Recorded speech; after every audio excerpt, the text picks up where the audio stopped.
జగన్ ముందు కొంతమంది అభ్యర్థులు లిస్టులు అనౌన్స్ చేస్తూ వచ్చాడు, ఎమ్మెల్యేలని మార్చేస్తూ. అది అలా మార్చిన లిస్టుల్లో వాళ్ళని మళ్ళీ మార్చడం అది జరిగింది. దాదాపు 11 లిస్టుల విషయంలో ఇవి జరిగినాయి.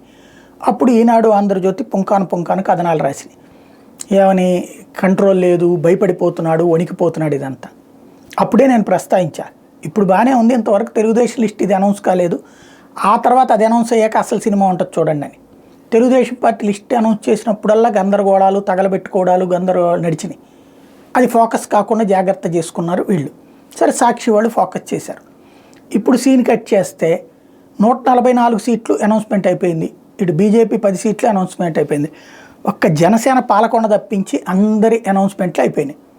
అయితే ఇప్పుడు మార్పు చేర్పులని ప్రచారం జరుగుతుంటే ఎవరో ఖండించకపోగా తాజాగా ఐవీఆర్ఎస్ సర్వే కొత్తది కొన్ని నియోజకవర్గాల దగ్గర ప్రారంభించారు. అంటే అభ్యర్థిని ప్రకటించాక మళ్ళీ ఐవీఆర్ఎస్ సర్వే, అది కూడా ఏదైతే ఉదయగిరి నియోజకవర్గంలో బొలినేని వైపు మొగ్గు చూపేటటువంటి పరిస్థితి ఉంది అని చెప్తున్నారు. తాజాగా చూస్తే అక్కడ ఐవీఆర్ఎస్ సర్వే చేశారట. కొంతమంది మేకపాటి రాజగోపాల్ రెడ్డికి ఎక్కువ ఓట్లు వచ్చినాయట. ఏది తాజాగా తెలుగుదేశం ఐవీఆర్ఎస్ సర్వే మళ్ళీ చేసుకొచ్చింది. దాంట్లో మేకపాటి రాజగోపాల్ రెడ్డికి ఎక్కువ ఓట్లు వేశారు. ఆ తర్వాత బొలినేనికి వేశారు.